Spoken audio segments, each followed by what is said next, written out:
Homage to the Blessed One, Supremely Enlightened Buddha. Sadhu, sadhu. I pay homage to my teacher, Luk Swami Mahamsa. Sadhu, sadhu, sadhu. We discussed the Sambodhisutta. You can see I have shared the sutta, the Sambodhisutta, awakening. So we were learning about the aids to enlightenment, right? Aids to enlightenment.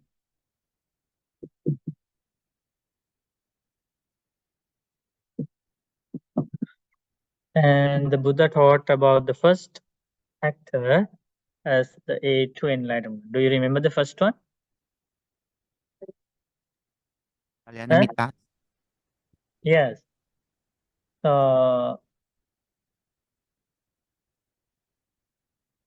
Association of friends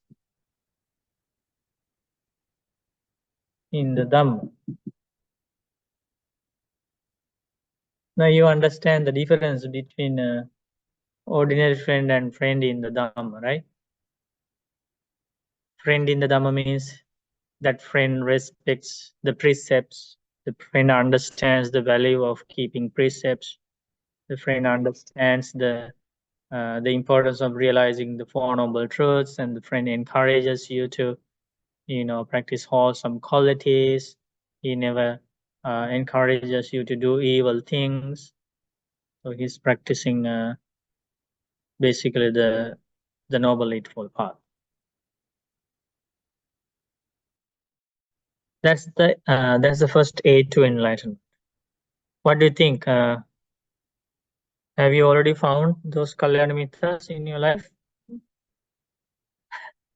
Huh? Some of you.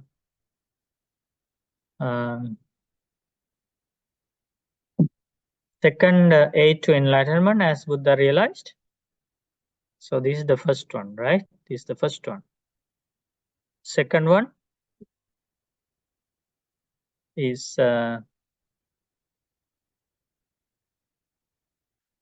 practicing precepts.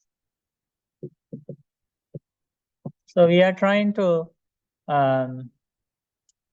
develop these qualities one by one in our life. So we will, little by little get closer to the enlightenment. That is the solution for all the problems in life, as Buddha realized. That is not a temporary solution, that is a permanent solution, right? Achieving the enlightenment, the stages of enlightenment. So that is the goal. Practicing precepts. We discussed a lot about precepts. Yes. About the meaning of abstaining from killing, abstaining from stealing, abstaining from sexual misconduct, abstaining from incelibacy, abstaining from lying, abstaining from taking intoxicants. We discussed a lot. Now we have some idea about how to practice that aid to enlightenment. But we have a lot to learn. That is important to understand, right? We have a lot to learn about precepts, how we can develop like higher precepts in our life. We also discussed about observing 8 precepts, right? The advanced precepts. Do you have any questions about we only discussed these first two factors. So the third one, today we are going to learn about the third. Let's see how the Buddha's own language explains this, the Pali language.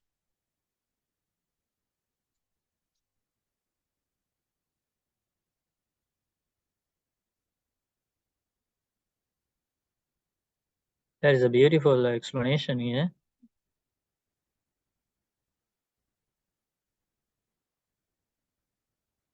Okay, this is the Pali language. The explanation about the third factor. Unacha parang also. Bhikkhu yayang kata abhisallekika cheto vivarana sappaya seyathidam. The practitioner gets to hear these talks frequently. Frequently means evarupya kataya nikamalabi hoti akichalabi akisaralabi. Okay, so there are certain type of conversations, discussions, talks, and these kind of talks, discussions, conversations are an aid to enlightenment. The more talks you get, these kind of talks, the more opportunities you will have to get closer to enlightenment. So Buddha realized there are 10 types of such talks. Okay, so the third one, listening to 10 types of,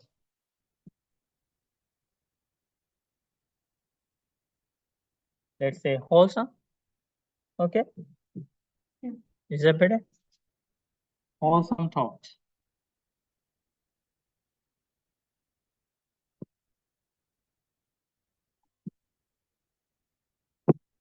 Here's the third one.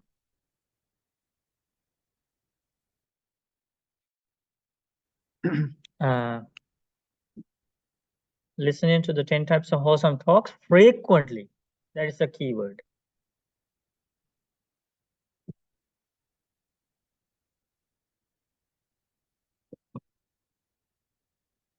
Frequently. Okay. So what is the first aid to enlightenment according to this Sambodhisutta? Association.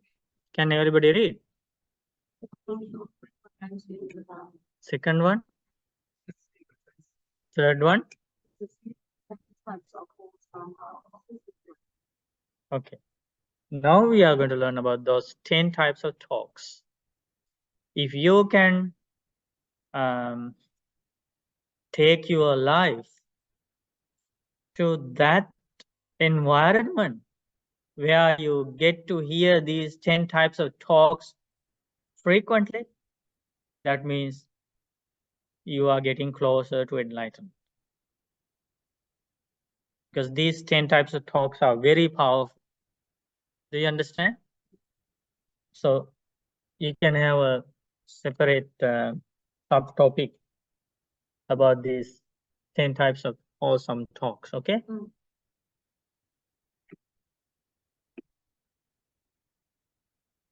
First one. In Pali, first one is Apicca Katha. What is the first one? Can you read? Apicca Katha.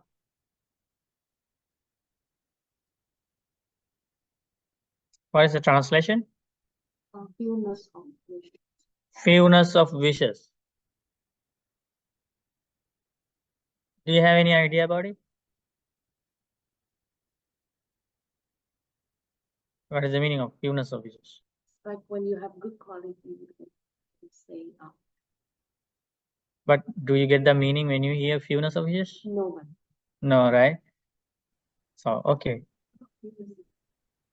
Not so many goals, Mante, in life. Renga? Not so many goals in life, Mante, like to become this and that. And I reduce the goals, materialistic goals. That's what many people think the meaning of this, but it is not. Okay, Mante.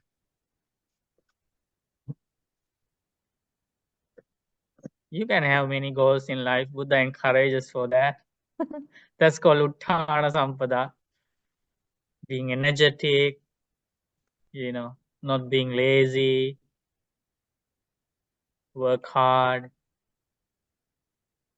Removal of craving, Bhante? There is some aspect of craving, removing craving there, but I will show you the direct definition of it directly from the words of the Buddha.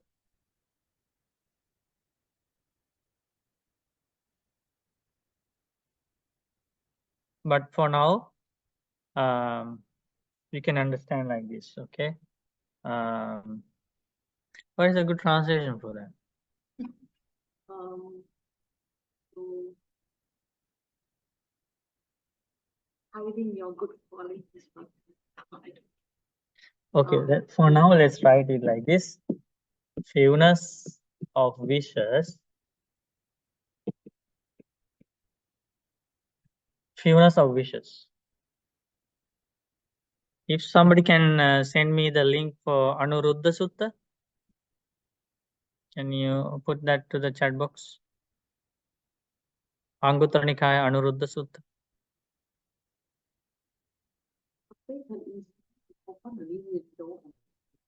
And then one thing, citation helper, second. No. Huh? Second. Citation helper. Uh-huh. And then in the middle, the N with the magnifying glasses.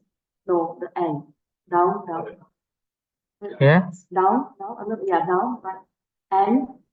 The letter N with the magnifying glasses. Yes, down, yes. And First time I am using this. What is this? Bhante just type in Anuruddha and then everything comes out. Yeah, and then all the things. It's from Bhante came out of it.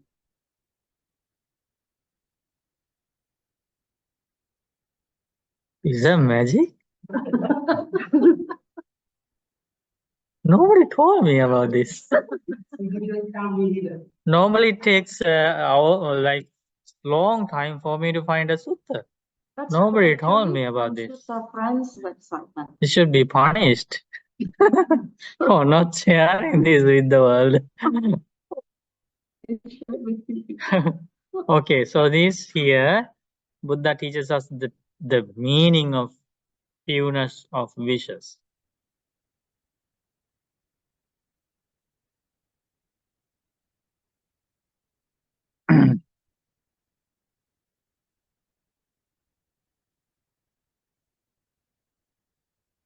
These are very important qualities. We all should practice one by one.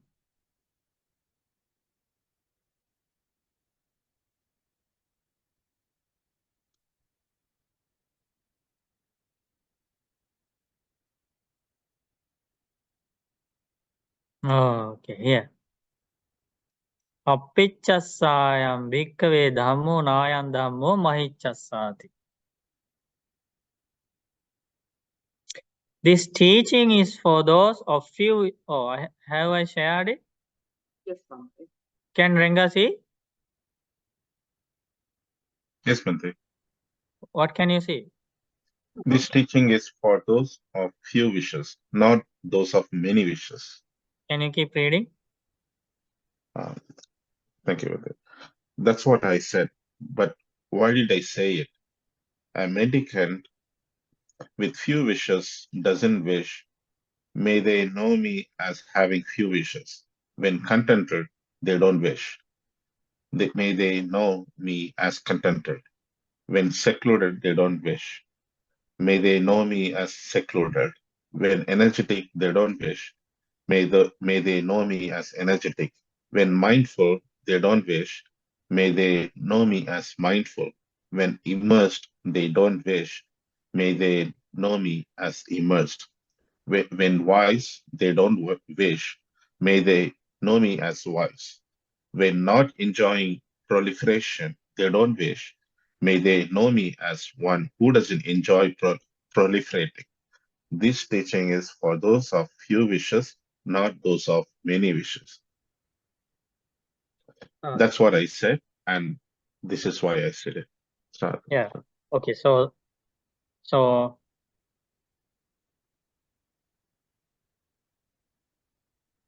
the practitioner has a very simple life. Okay. If he thinks that I live a simple life with few desires, I am practicing lots of detachment, may others know of me that I am practicing such a beautiful quality. If somebody thinks like that, he is not getting closer to enlightenment. That is the meaning.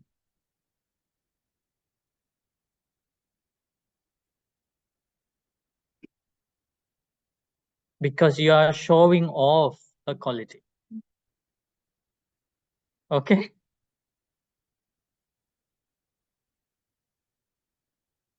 Then when contented, that means you satisfy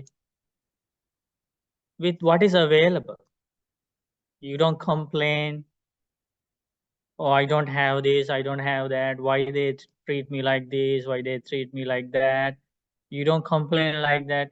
You are satisfied with what is available.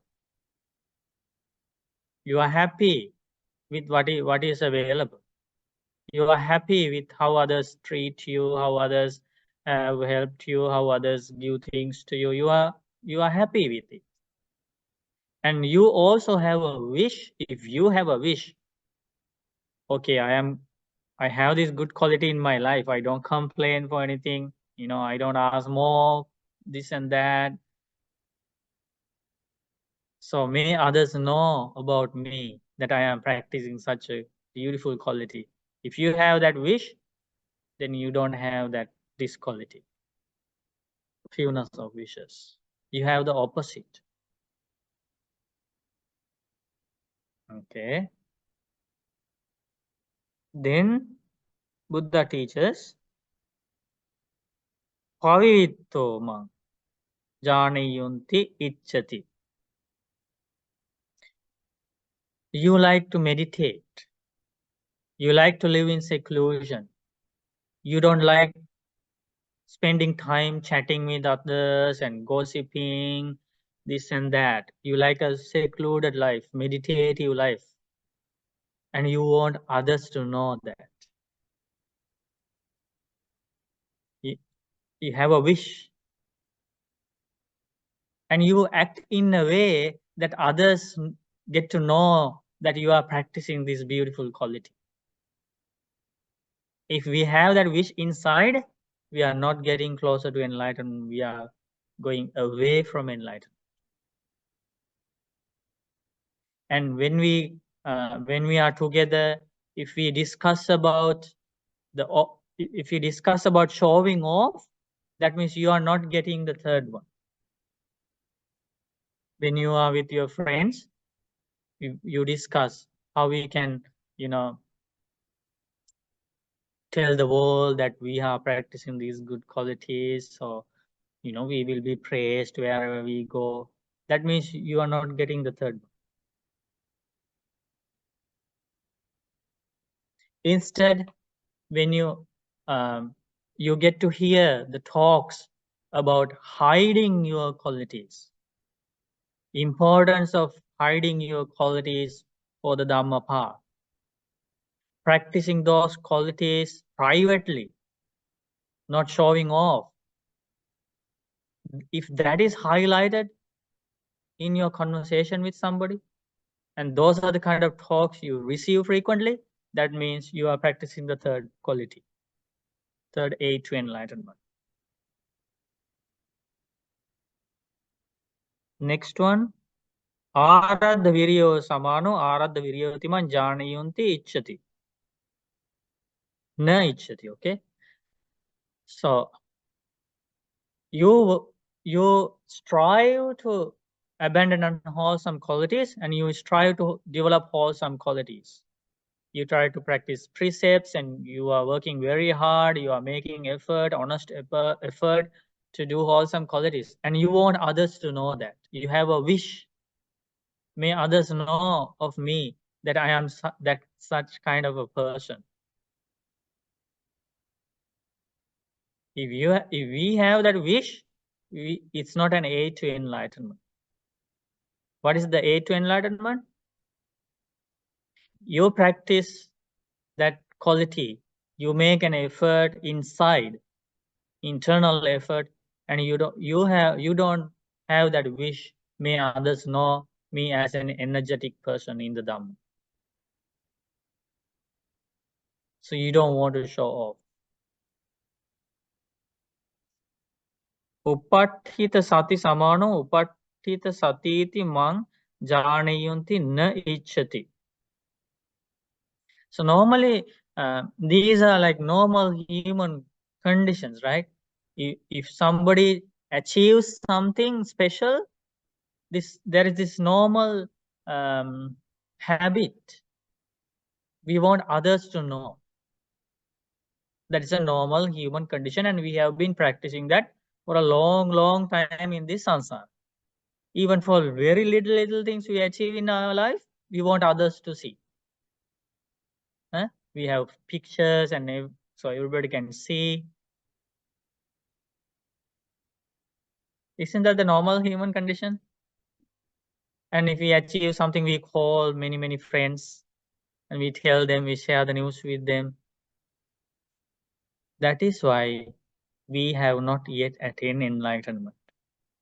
When we come to the Dhamma path, the same habit comes.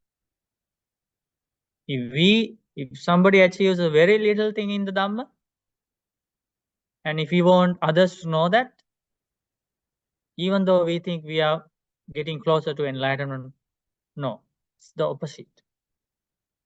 That is why in the time of the Buddha, like there are beautiful examples. Even the very close friends, they were arahants.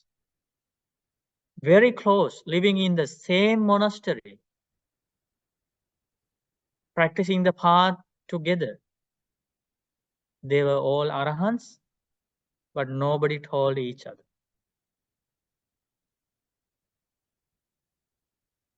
When Buddha went to that monastery, and Buddha asked questions one by one, and then they realized, they said, Buddha asked about the friends, and the monk said, I know about my friend and he is an arahant. Only when questioned by the Buddha, my friend is an enlightened monk. And then the Buddha was very happy about their practice. Once the Buddha left, the other two friends, the monks, came to the first monk and asked, how did you know about our achievements? We never told you. They never discussed about it. That is how one progresses in this path. And then the monk said, I knew it because I was able to read your minds. I had to tell that in front of our Blessed One because I was questioned by the Blessed One. That is how they practice this quality. They didn't share their achievements even with very close friends. But you can see the opposite is happening in the world. Sometimes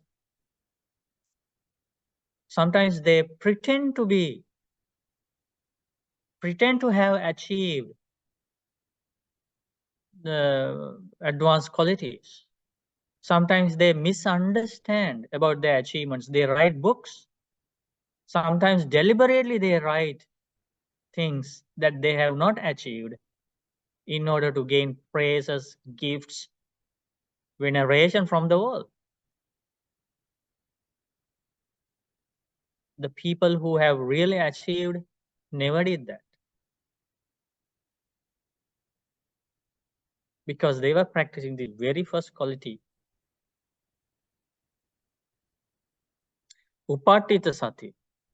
You practice mindfulness and you are very strong in practicing mindfulness, very keen. You have very sharp mindfulness. If you have a wish that may others know me, that I am practicing mindfulness and I am very mindful, I am practicing satipatthana. If you have that wish, Buddha teaches, that is not an aid to enlightenment. What is the aid to enlightenment? You practice mindfulness and you can focus on wholesome objects easily, but you don't have a wish that may others know me as a very mindful practitioner in the Dhamma.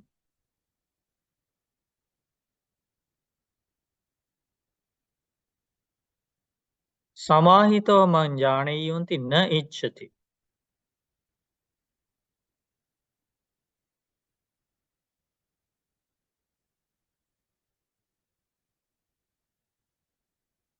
Panyava samano panyavati man janeyunti na ichchati.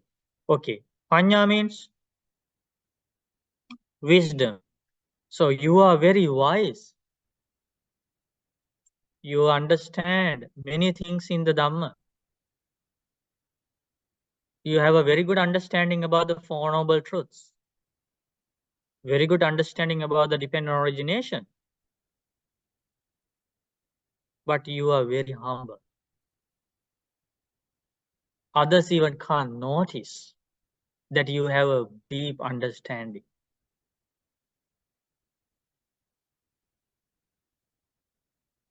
Because you are practicing this quality. Sometimes they have realized the first stage of enlightenment.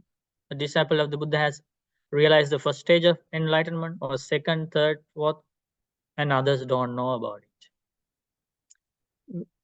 it. There is an example how a lay person practiced this quality. One day, there was a group of monks, and Buddha praised about a lay person living in a certain village, saying that this Hattalavaka, his name, he has very good faith in the enlightenment.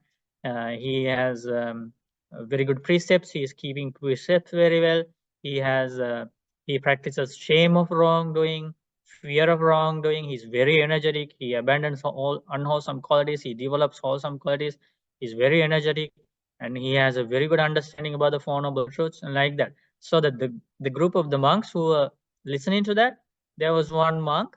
He wanted to go and meet that lay person, Hattalavaka.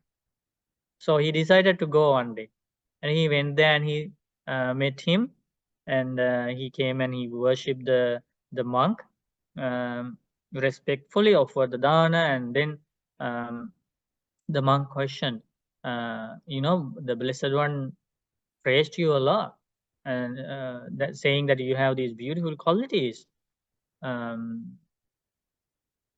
And then the layperson, the first question he asked, normally if somebody comes to us and say, such and such person praised about you a lot, and saying that you have so many good qualities, what will happen to us?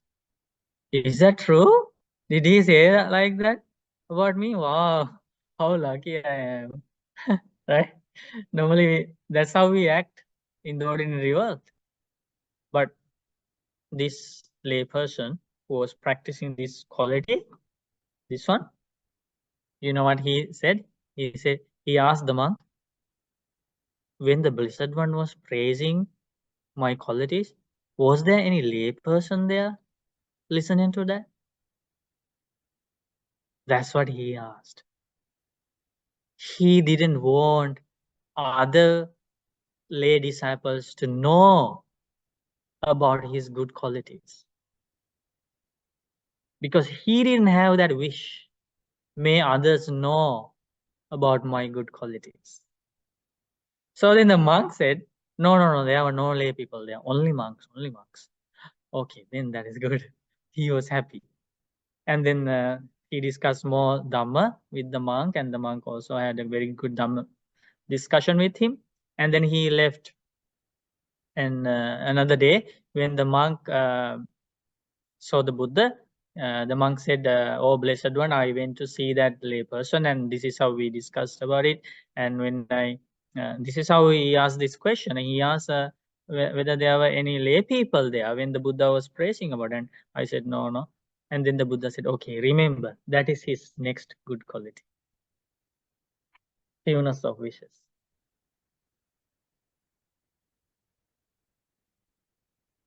Very fortunate lay disciples, practicing path, true practitioners. So, Panyava Samano. Somebody is wise, understands the Dhamma, but he doesn't want others to know about it, because that is the quality. And the last one, Nippapancha Ramo Samano Nippapancha Ramoti Manjanayunti Na Ichati. Okay, this is a big word, right? So Nippapancha, this is a synonym for Nibbāna. Okay. Somebody has attained ending of suffering, Nibbāna. He's not putting posters everywhere. I have achieved Nibbāna. I am an Arahant. He's not posting messages on the social media. I have attained this. This is the end of suffering. This and that. He's not writing books saying I am an Arahant now. So that is the fewness of wishes. He is very humble, and so if somebody gets these kind of talks frequently, praising these qualities and how to live practicing this quality of few wishes, that becomes an aid to enlightenment. Renga, what do you think? It's completely a different meaning, eh? Yes, Bante, it's completely different meaning, and it's very profound. Very profound. And it has a very deep meaning, right? Appichakata has a very deep meaning.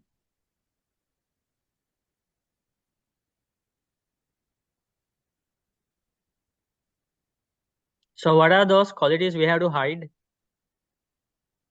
Not showing off.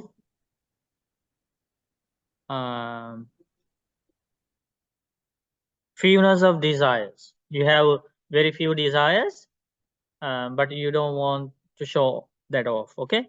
And the second one, santutto. You are contented, right? You are satisfied with what is available. You don't complain. So you don't want others to know that you are practicing that. Pavivittoti.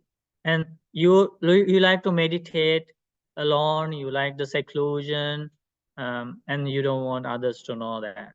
Okay. You are practicing you are making an effort to abandon unwholesome qualities. For example, of making effort to abandon unwholesome qualities. Let's say you have a very good skill to abandon anger quickly, and then you go to everybody and say, no one can make me angry easily. If anger comes, I can easily, let go of it. What is that? Is that an aid to enlightenment? No, that's the opposite. Okay. So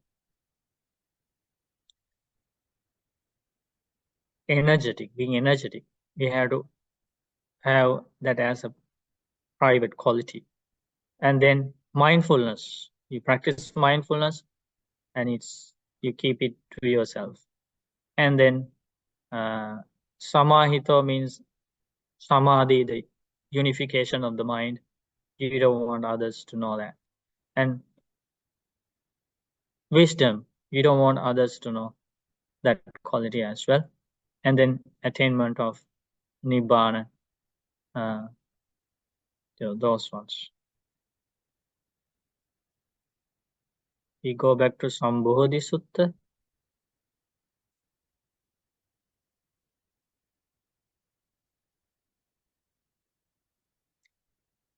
Okay. Somebody gets to take part in talk about fewness of wishes. Okay. Self-effacement that helps open the heart when they want without trouble or difficulty. That means you get to hear these talks frequently, easily, without any difficulty. That means you live in such an environment that you get to listen to these talks more frequently.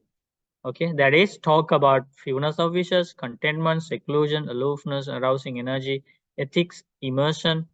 Ethics means precepts. Okay.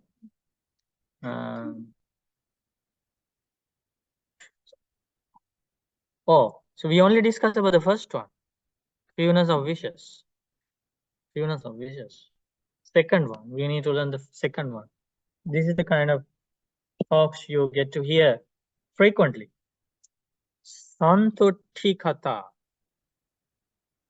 We only learned about the first talk, okay? Fewness of wishes. Second type of talk, Sambodhisutta Katha means contentment.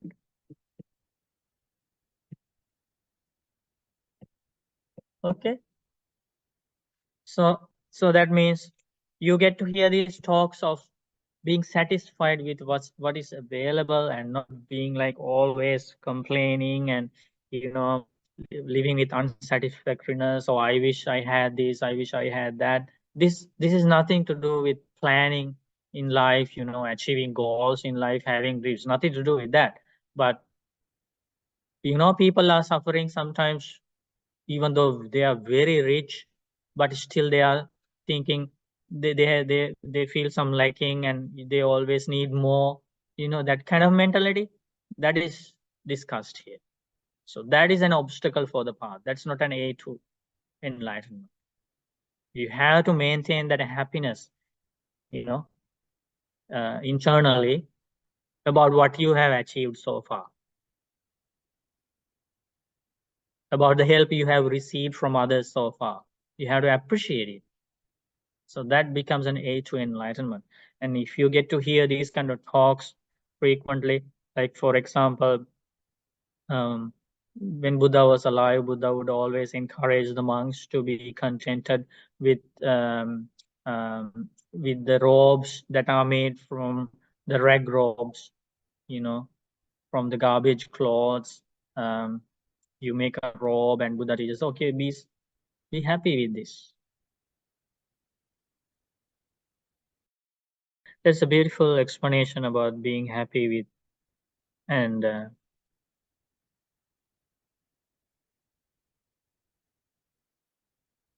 this is Anuruddha Sutta, okay? Oh, here.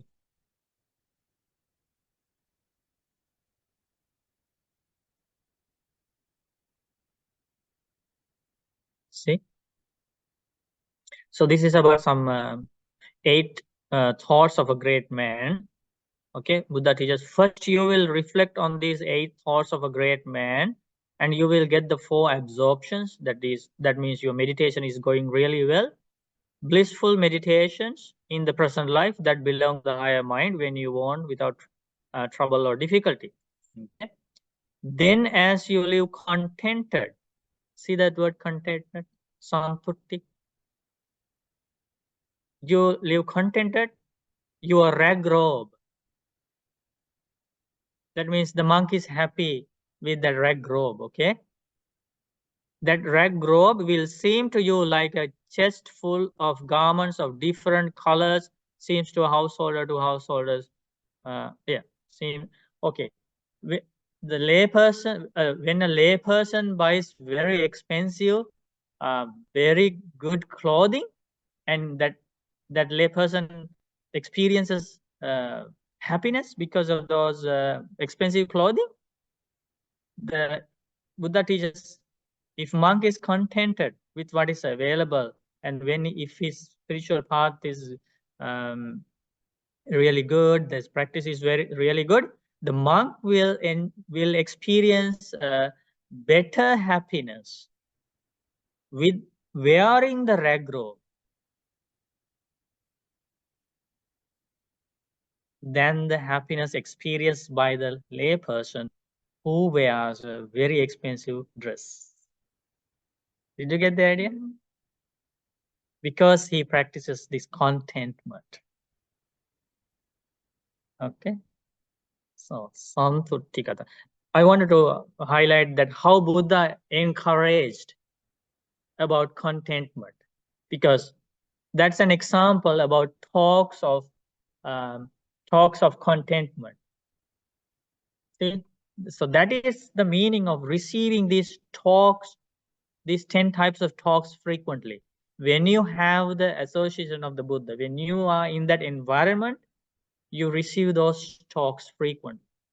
So who is giving you these talks? The Buddha. When Buddha was alive.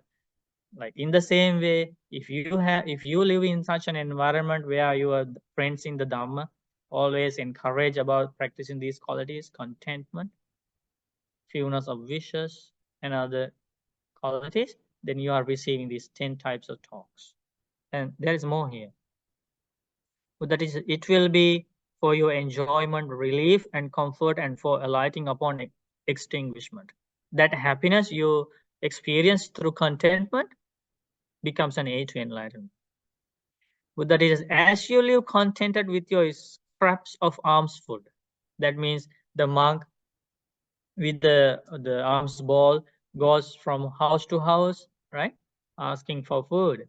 So, and then people would put various types of food, right? Sometimes you go to very poor families, right, and the monk receives maybe not delicious food, but some coarse food, right? And it's a mixture of everything in your bowl. Can you imagine, right? You go to 10 houses, and you collect whatever is offered, and you go back to the monastery and you see inside the bowl mixture of everything. But if you practice this quality of contentment, being happy with what is available, Buddha teaches that alms food, that coarse food, will seem to you like boiled fine rice with the dark grains picked out, served with many soups and sauces, seems to the householder. Or a lay person going to a restaurant, or that kind of place, you order delicious food, and when you see that, so much happiness, when you taste it bit by bit, you feel so much happiness.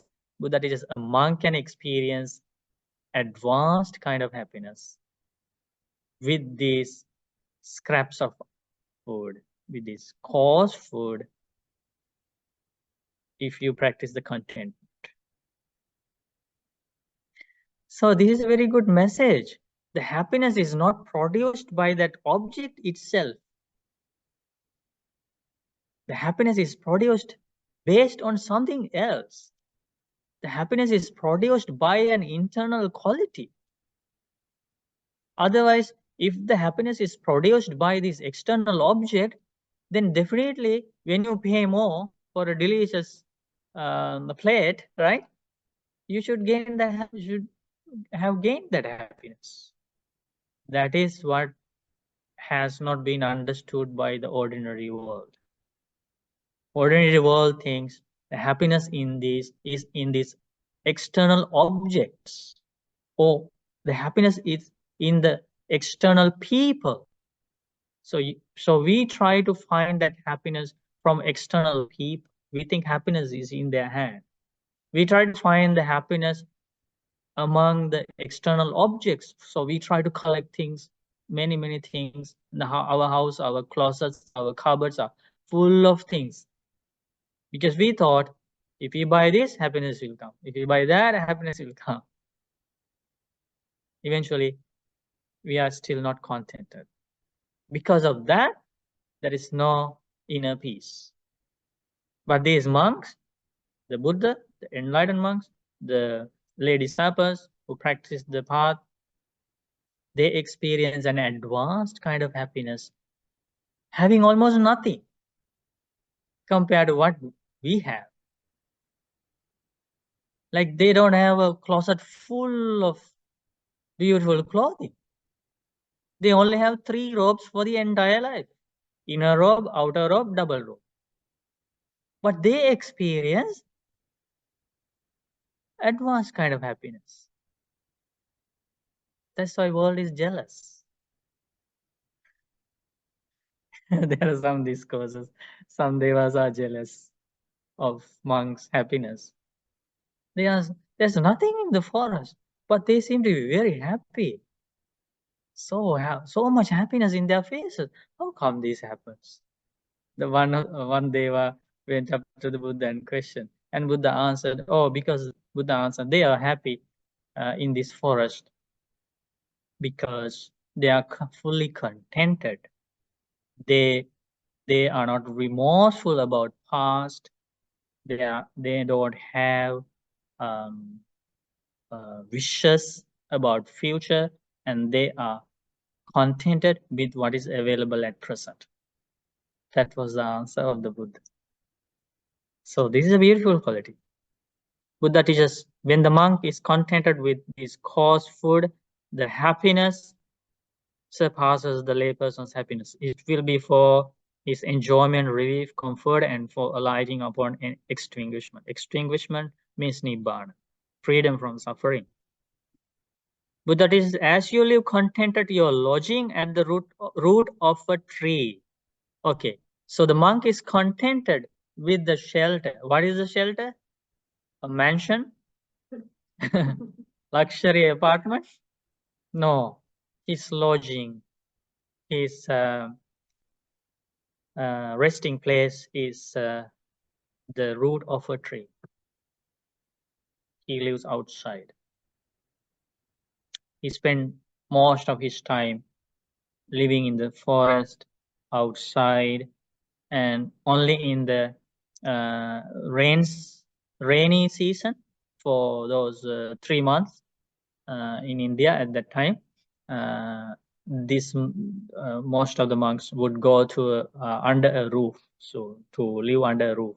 So the villagers would make a hut, a kuti, we call it kuti, and only for those 3 months they would go there during the rainy season.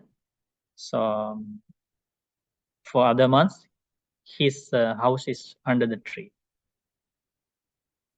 These things are real, like they happen. But when somebody lives under a tree having nothing, people who live in a mansion, when they go and see that, they can't believe,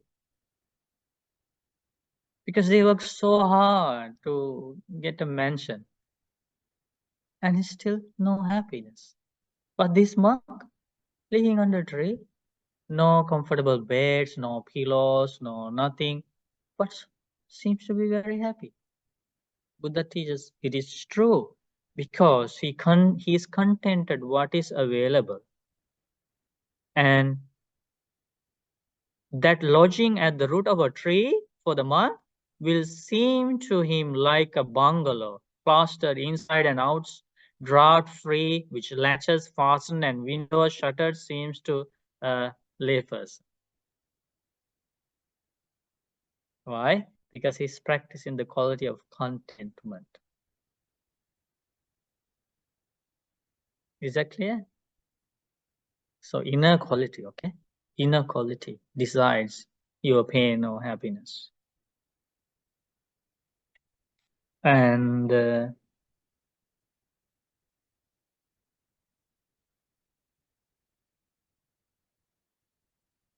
what is this one?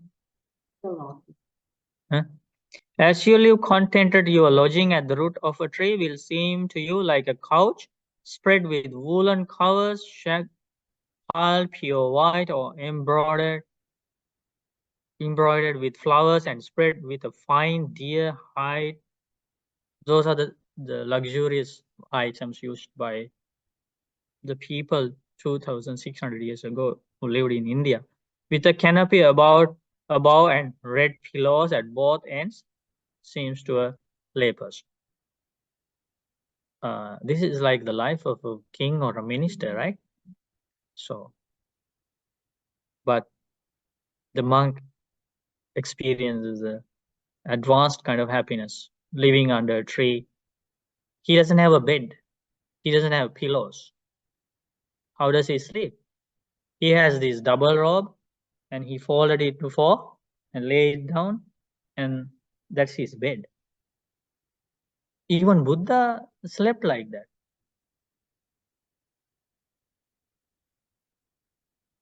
One time when Buddha was sitting under a tree early morning, this young man who was passing by, and he saw the Buddha sitting there. And then he went up to the Buddha and asked, did the Blessed One sleep well? Because he thought, oh, outside is very cold and there is no bed here. So he noticed that Buddha was sleeping here last night. And he was so sad about it. He felt sorry. And he asked, did the Blessed One sleep well? Unexpected answer came. Buddha said, oh yes, young man, I slept very well. And if somebody sleeps in this world well, I am one of them. And then he was puzzled. He asked, I don't understand. People want a beautiful house, with to sleep well, comfortable bed, many pillows, all these things. You have nothing here. How can you say you slept well? Then Buddha asked. Buddha highlighted about the inner qualities. Buddha asked, okay, imagine young man, you have everything you need for a happy sleep. A mansion, beautiful mansion, comfortable, bedding, the pillows and everything. And you are about to sleep. And when you go to sleep, your mind is troubled by many desires, greediness, anger, hatred, delusion. All the defilements trouble you. Can you sleep well? And the young man answered, no, I can't sleep. So Buddha said, if you are troubled by a defilement when you are about to sleep, I have zero of that kind of defilements. I have abandoned all those defilements. I have uprooted them. So this ground is perfect for me. This is an amazing message for the world, because we are stuck in this unexplainable misery. We are trying to find answers. What happened to our life?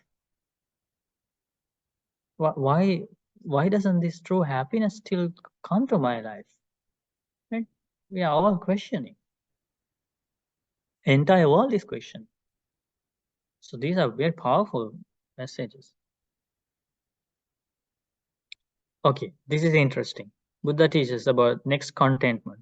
As you live contented, your rancid urine as medicine. What is rancid? Yeah, like putimutta. That's the meaning. So that means urine, your own urine, as medicine. When the Buddha was alive, this was one of the powerful medicine. Now, after 2,600 years, they have found out about urine therapy. Have you heard? Doctors have discovered about urine therapy, and they have realized the power of this medicine. So, as medicine will seem to you like various medicines. These are the famous medicine used by the people back then. Okay, ghee, butter, oil, honey, and molasses, and medicine made with these ingredients. Okay, and so when they have the not ordinary people were able to have these kind of medicine at that time. So like kings and ministers, very rich people would have, and they will be happy to have this kind of medicine. But Buddha teaches, having your own urine as the simplest way of curing things, you will enjoy that happiness. Even a king would not have that happiness. So that is the explanation about contentment. Prasad, okay, let me answer his thing. Okay, Prasad. Please Swaminatha. Yes. Swaminatha, there's a Pali word I want to know the meaning. Abhisal Lekika. That was at the beginning of the chapter about talks, 10 talks. Yeah, so that is the quality of the talk.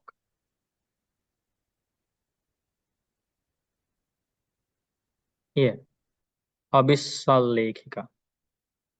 What is the translation? Self-effacement. That's really a big word, right? So Abhisal Lekika means these talks, if you receive them frequently, these talks help you to burn defilements in your life. It's like if you get to hear these talks frequently, these talks help you to burn your habitual patterns, habits, defilements coming from unseen past in your life. These talks can burn them and evaporate them. That's the meaning of Abhisal Lekika. Okay, Prasad? Good. So if we have like the friends in the Dhamma who can always share these things with us, like very fast you will get closer to Nibbāna. They had that environment when the Buddha was alive, and when the Arahants were everywhere, in India, even in Sri Lanka, there were so many Arahants in the Anuradhapura period, so many Arahants. So then you get that advantage. Unfortunately, the environment we have now is completely different. It's the talks of opposite. Okay, to enjoy your life, buy this, buy that, you need this before the Boxing Day. It's the Boxing Day, book this, buy this, right? New Year, what are the other days? Halloween, this and that, Black Friday, it's the completely opposite. And there is no room for practicing contentment. You always need more, need more. You see how other friends live and how they, go to IKEA. I don't know. That's all I know.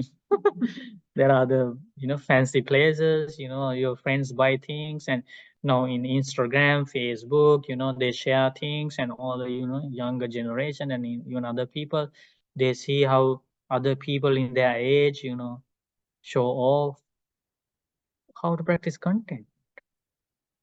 You're completely carried away by these waves of desires. Oh, I don't know about this practicing spiritual path with all these, waves. That's why you get to, now you understand the importance of these talks. See how Buddha shows the path.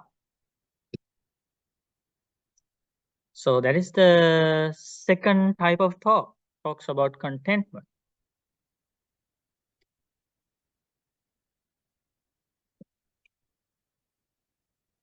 Any questions so far?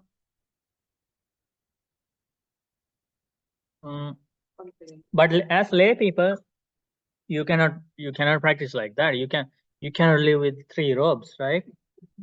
You have to have the closet full of dresses, but you can practice this beautiful quality to some extent. You can donate things.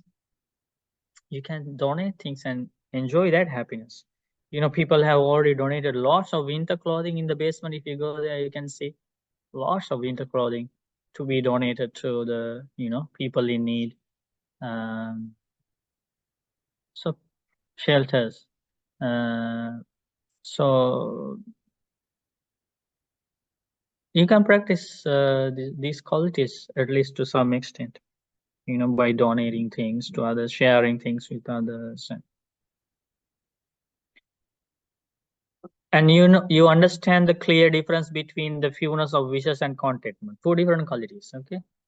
What is your question? Oh, Joshino had a question before that. I was wondering, how come urine can become medicine? Our own urine or other people's urine? What is the benefit? I'm kind of close if you ask me to drink the urine. Yeah, it's a medicine. The medicinal value. Yeah. You search on Google about urine therapy.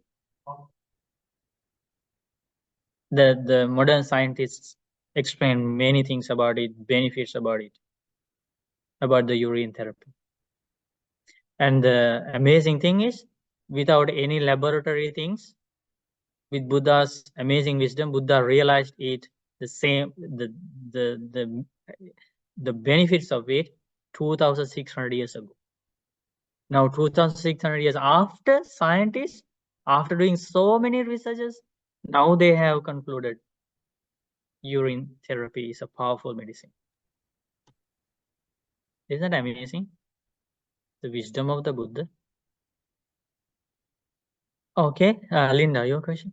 Okay, the word open the heart, does it mean that to help us walk the path? No, they are kind of related to that, Cheto Vivarana Sappaya means again these burning defilements and overcoming habitual patterns, yeah, and overcoming the habits in the mind. Cheto means mind. So these talks, because in order to attain enlightenment, we have to turn our life upside down. Without these talks, without the association of friends in the Dhamma, without keeping precepts, without following these other wholesome qualities, we cannot do it. Because we have been living this life for uncountable lives, cultivating unnecessary things, such as hatred, anger, ill will, greediness, conceit, arrogance, jealousy, craving, clinging. Our mind is full of these unnecessary things. That is why Buddha gave the simile. Practicing the spiritual path to ending suffering is like swimming against the current. 99% of generation is swimming with the current. Only 1% will be swimming against. So that is why we need this help to burn these habitual patterns and how the mind normally works. We have to change everything upside down. How much upside down? We were talking about self-defense, killing others for the sake of self-defense and all these things. Think about this. Buddha teaches somebody is trying to kill you. According to the Buddha's instructions, you are not supposed to even to have a slight angry thought about the person who is cutting your limbs into pieces, let alone killing that person for self-defense. Why? Buddha knows if we die with an angry mind, we will end up in hell and suffer more. Suffering in hell because we passed away with an angry mind, that suffering is far greater than all the suffering in the human world. A second in hell is more painful than our entire life in human world. So Buddha saw that very clearly. So Buddha didn't want us to suffer. But Buddha knows if we die with an angry mind, we have anger, hatred towards the person who is trying to take our life, and we will end up in here, we will suffer a lot. But if we control our anger, even at that very difficult situation, that environment, Buddha knows that we will be reborn in a happier destination. All the suffering in the human world is over. It's a very, like, how do you call it? We see life with a very narrow-minded aspect. We see solutions for this life. We saw things, living in a box. We have very short vision. But an enlightened one sees things with a very broad, profound wisdom. And that is sometimes is a challenge for the people to understand the solutions presented to the world by an enlightened one who can see better than us. It's a challenge for some people. Sometimes we find solutions thinking only about this life, happiness in this life. But Buddha gives solutions to us, to the world, not only thinking about the happiness in this life, but also thinking about many happiness of many future lives. Because he can see the big picture. So what is the advice of the Buddha?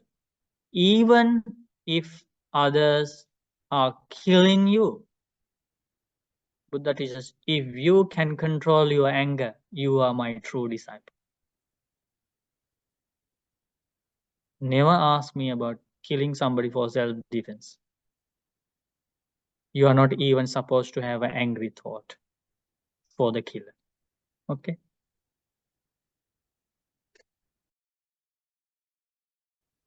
Okay, any other questions? So we will learn about the meaning of seclusion, aloofness, arousing energy, sila, samadhi, panya, vimutti, vimutti jnana dassana. We will learn these are beautiful qualities. Okay. So far we learned about 2 types of talks. We learned only about 2 types of talks, but we learned a lot, right? Because these are beautiful discourses.